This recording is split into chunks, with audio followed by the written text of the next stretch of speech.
ang salita mo'y totoo. Kami ay pabanalin mo. Alleluia, Alleluia.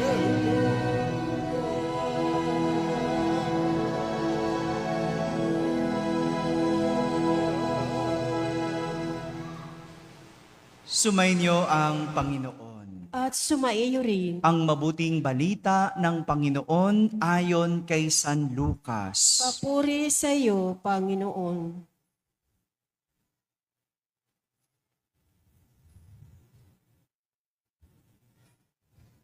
Noong panahong iyon, si Jesus ay nagtuturo sa isang sinagoga sa araw ng pamamahinga.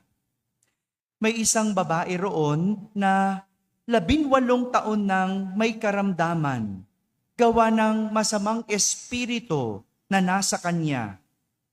Siya'y hukot na hukot at hindi makaunat.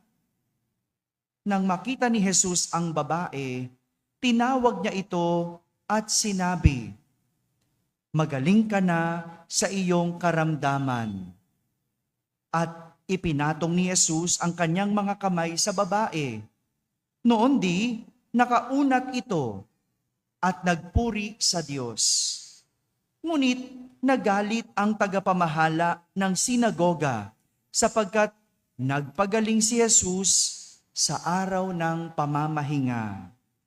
Kaya't sinabi niya sa mga tao, may 6 na araw na inilaan upang magtrabaho.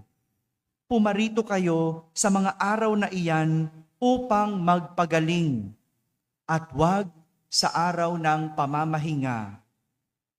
Sinagot siya ng Panginoon, mga mapagpaimbabaw. Hindi ba't kinakalag ninyo sa sabsaban ang inyong baka o asno at dinadala sa painuman kahit araw ng pamamahinga? Ang babaeng ito na mula sa lipi ni Abraham ay ginapos ni Satanas sa loob ng 18 taon. Hindi ba dapat na siya'y kalagan kahit na araw ng pamamahinga? Napahiya ang lahat ng kalaban ni Jesus sa sagot niyang ito at nagalak naman ang madla sa mga kahangahangang bagay na ginawa niya. Mga kapatid, ang mabuting balita ng Panginoon. Pinupuri ka namin, Panginoong Hesukristo. Magsiupo ang lahat at makinig sa homilya. Isang magandang gabi po sa inyong lahat. Magandang gabi sa mga nasa barangay, sa mga nasa tahanan na nagsisimba via online at sa lahat ng nasa abroad. Kasama kayo sa aming banal na pagdiriwang dito sa ating parokya. Ang araw ng pamamahinga ay napaka-importante para sa mga Hudyo. Ito ay banal na araw. Sabihin nyo nga po, araw ng pamamahinga. Banal na araw. Ganyan, kung ituring ng mga Hudyo. Kaya pag sinabing araw ng pamamahinga, banal ito at bawal magtrabaho. Kasi inaalala dito kung paano nagpahinga ang Panginoon matapos niyang likhain ang mundo ng 6 na araw at sa 7 araw siya'y nagpahinga. Kaya nga, ang araw ng pamamahinga, ang 7 linggo o 7 araw ng linggo ay nakalaan para magpahinga at magpuri sa Diyos. Yan ang batas ng mga Hudyo. Alam nyo, strikto sila sa pagsunod sa batas na ito. Pag sinabing araw ng pamamahinga, walang nagtatrabaho. Nakwento ko na yata sa inyo to no? Sa Israel, yung mga Hudyo doon, pag araw ng pamamahinga, may sideline ang mga Pilipino. Ano yung sideline nila? No? Sila yung taga-patay at bukas ng ilaw. Kasi para sa mga Hudyo, pag pinindot mo yung switch, alam nyo ba yung switch? Pag pinindot mo yon on. O kaya pag pinatay mo, off. Ay trabaho na para sa kanila. Araw ng pamamahinga, bawal. Kaya anong gagawin nila? Tatawagin nila yung Pinoy. Ikaw. Pakipindot mo nga yung ilaw. Pagkapindot, eto bayad. Sarap na trabaho nun, no? Gusto nyo ba ganun trabaho? Yan, syempre, mga tamad tayo di ba? Gusto natin ganyan, easy money, no? Ang sarap, no? Pero ibig sabihin lang nun, ganun sila ka-istrikto sa pagsunod. At dahil ang batas na to, sinusunod ng mga Hudyo, kaya naman ganun na lang manita ang mga Pariseyo kay Jesus nang minsan siyang magpagaling ng may sakit o sinasapian na babae. Ano sabi? 18 taon na sinapian ang babae. 18 taon siyang may karamdaman. Ano yung karamdaman niya? Hinukot siya. Alam niyo yung hukot? Ayan, ganyan. Yung katabi mo tulog, hindi yan hukot, tulog yan. Mamaya gigising na yan, no? Di ba? Uunat na yan.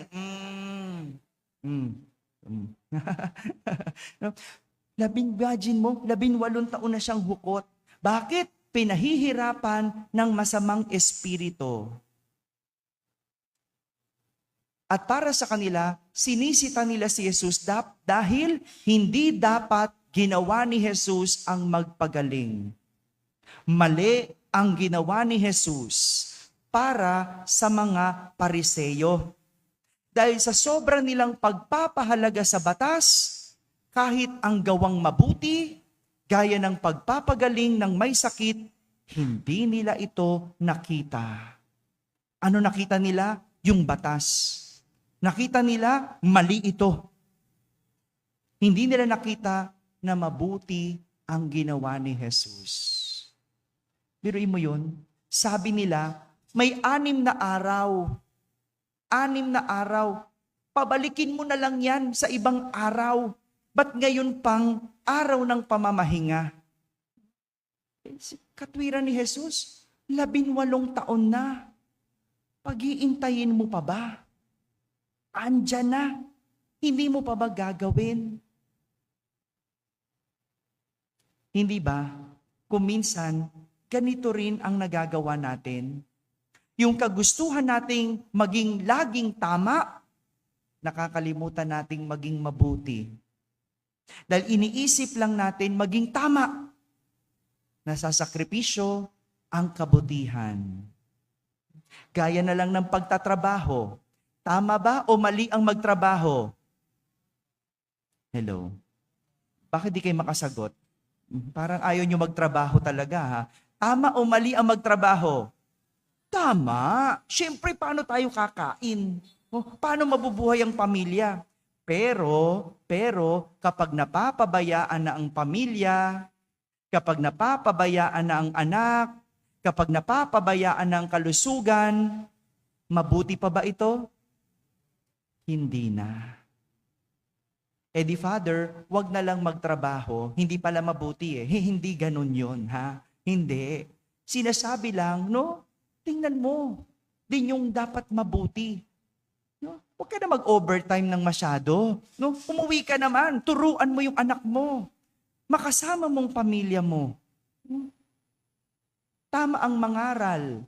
Pero kung nagkakaaway-away na, wala ng kapayapaan sa tahanan, baka hindi na nakakabuti.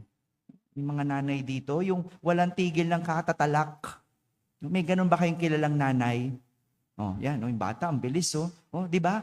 Yung ang ingay-ingay, no? Minsan, tama naman yung sinasabi. Pero kung Binging-bingi na yung mga anak mo at, di ba, away-away na kayo, hinay-hinay naman. Tingnan mo naman kung ano makabuti. Oh. Tama minsan yung pinaglalaban, pero sira naman ang relasyon, sira naman ang ugnayan, nasira na ang samahan at pagkakaibigan. Anong kinabubuti nito? Kaya mag-alala, kahit naman ako, madalas din nahuhuli sa ganito. No, kaya nga minsan natatahimik na lang ako. No? Kasi minsan sa kagustuhan mong maging tama, sabihin ang tama, pero natitigilan ako. Pag sinabi ko ba to, nang galit ako, makakabuti ba? Kapag binuga ko ba ito, nang mainit ang ulo ko, no? Tita Timmy, no? Makakabuti ba? No? Kaya minsan kinakalma ko muna yung sarili ko eh. No? Kahit tama naman ang sasabihin ko, kung binulyawan ko kayo, no? Hindi na rin makakabuti. At maraming ganito sa atin. Kaya nga, tinuturuan tayo ni San Pablo kung ano ang dapat nating pinahahalagahan at kung anong dapat nating isinasaalang-alang. At ito ang pagiging mabait at maawain sa isa't isa. Hindi lang maging tama, maging mabait at maawain sa isa't isa. Dahil ang pagiging tama, ginagawa kang magaling. Pag tama ka lahat, ano sasabihin sa'yo? Ang galing. O, di ba? Pag perfect score, ano sasabihin? Ang galing. Pag walang mali, ano sasabihin? Ang galing. Pero ang pagiging mabuti, ginagawa kang mabait. Kaya nga minsan, no, kahit tama ako, pag galit na galit ako, tatahimik na lang muna ako. Tama ba yun? Tumatahimik ba ako, Tita Timmy? No? Ang hirap maging mabait. Madali maging tama. Pero yung pagiging mabait, mahirap. Kasi pipiliin mo ang maging mabuti. Mga kapatid, itong tinuturo ni Jesus sa atin, ang kahalagahan ng kabutihan. Hindi masama maging tama. Dapat naman talaga, tama ang ginagawa. Pero dapat ito rin ay mabuti. Dahil aanhin ang pagiging tama kung ito naman ay nakakasama. Kaya unahin lagi ang pagiging mabuti para lahat ng gagawin ay magiging tama. Amen. Amen.